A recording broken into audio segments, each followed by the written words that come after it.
Wonder if these are any good. Murom small rifle Magnum primers.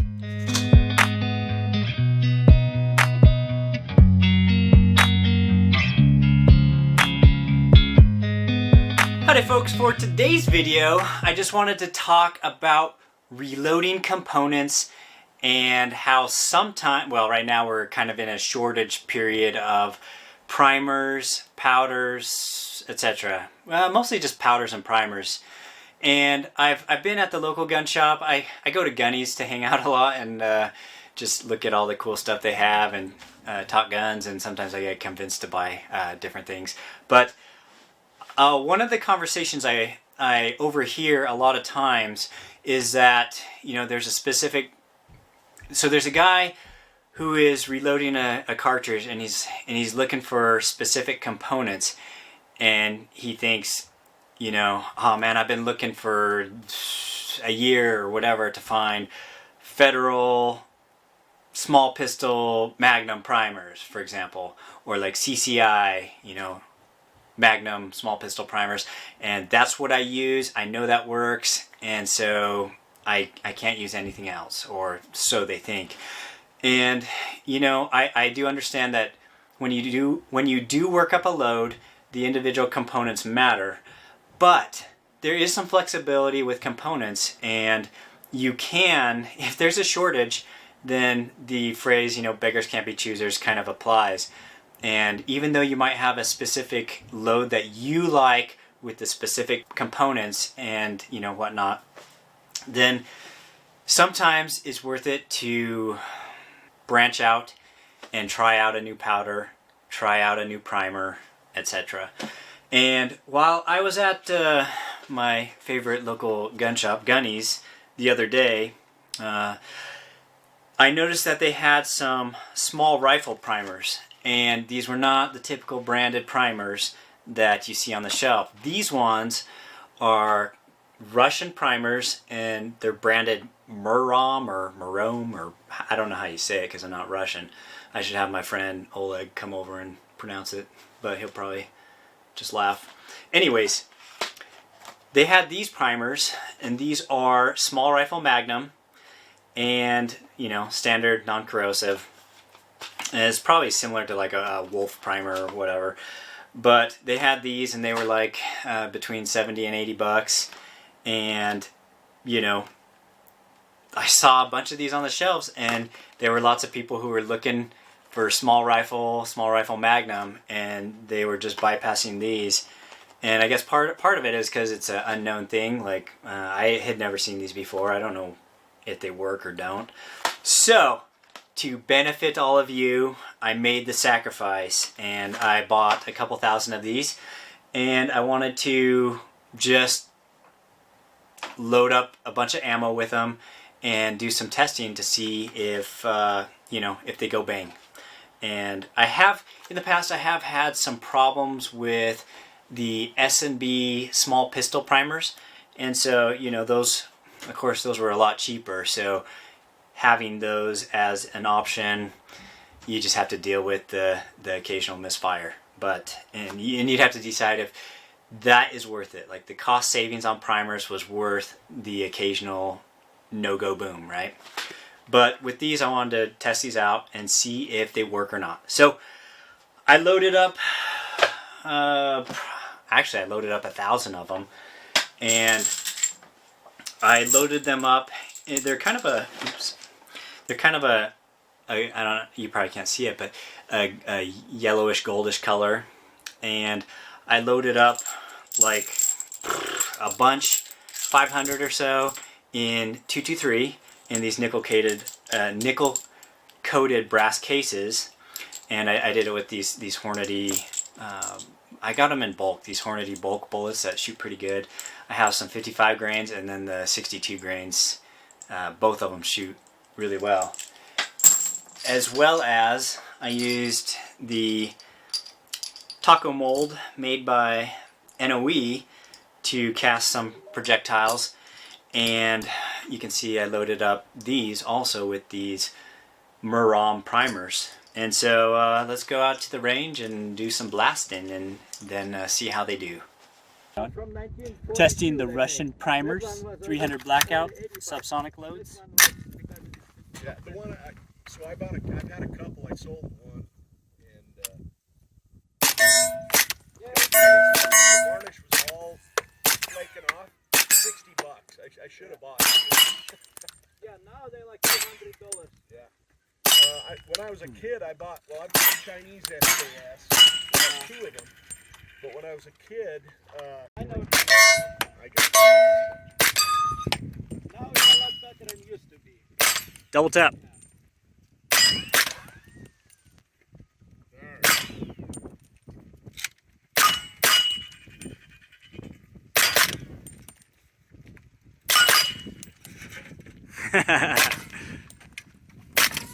Got aim height, yeah.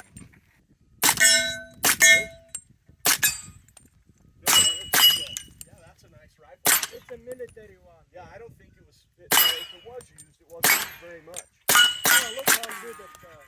Oh, yeah. It's probably been somewhere like in Siberia that they don't use it. And then they brought it into like kick it too bad.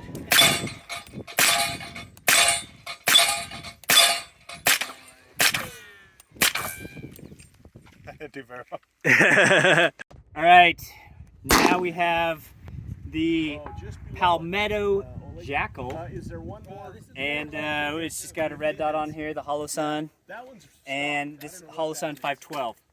And we are testing out those Russian primers. So far, we've shot quite a bit of them. I think a couple hundred, and no misfires in 300 blackout and in 223. So we're gonna shoot this. We already have like, I don't know, a mag through it already.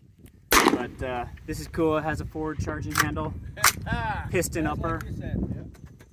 Go ahead, shoot it some more. No, it's okay. There's too late. My shoulders shot.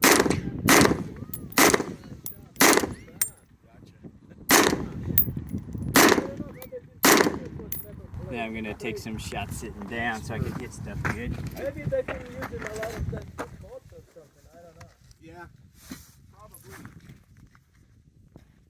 That is all red now.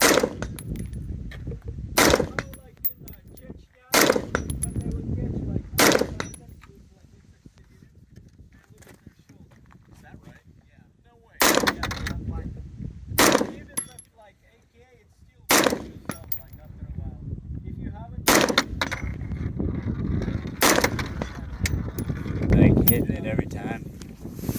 Yeah, we'll just do a little mag dump for the rest, I guess. well, yeah.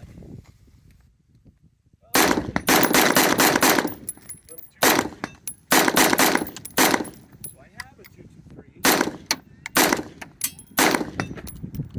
Yeah. Nice, flawless. Those primers have been going off flawless too. So let's put it. Okay, Mitch is shooting the Jackal. Just put the red dot right on. Hit.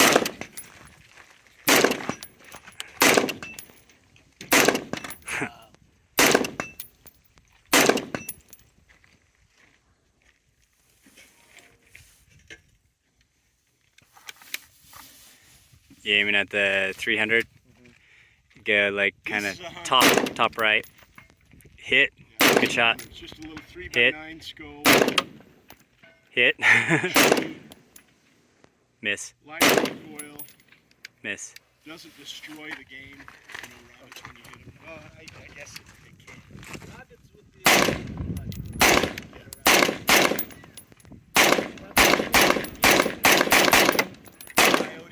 coyotes, yeah.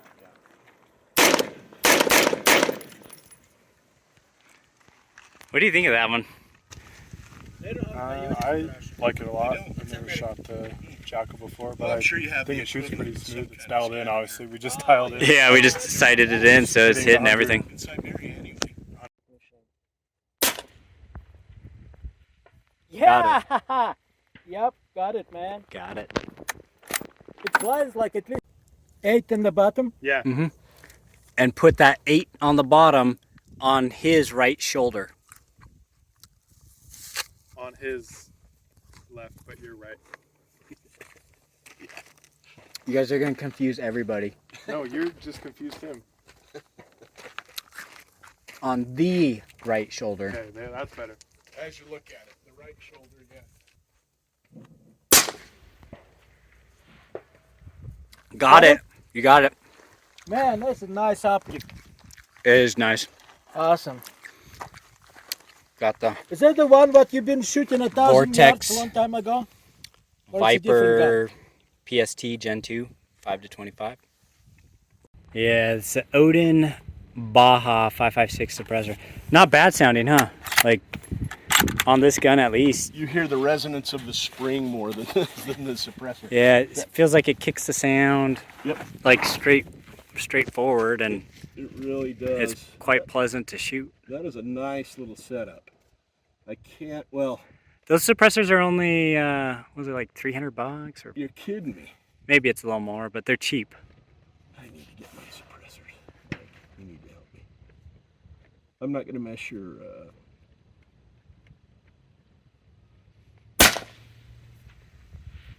Hit. yeah, that's, you can do that It's all kind of day. a cool setup with that Ruger Predator 223 threaded barrel. Here you go, man. Takes the AR mags.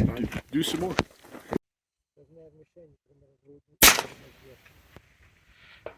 Got it. Everybody is a snipers here.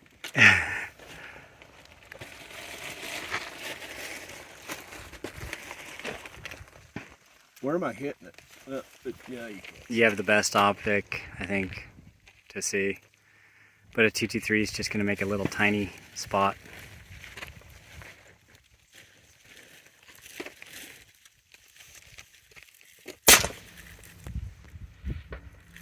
Yep. All right, so back from the range, and we'll say, let's see, how many, I think we blew through about, oh man, it was a lot. I think it was about 500 rounds between the 223 and the 300 Blackout, and we had no misfires. So they all went bang, they all shot well.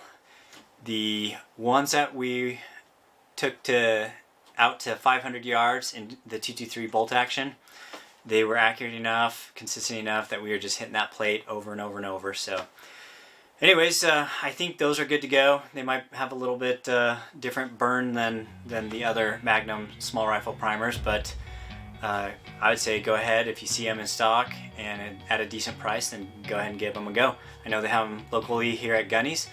So anyways, stay safe, have fun, and go use some Russian primers or a new powder.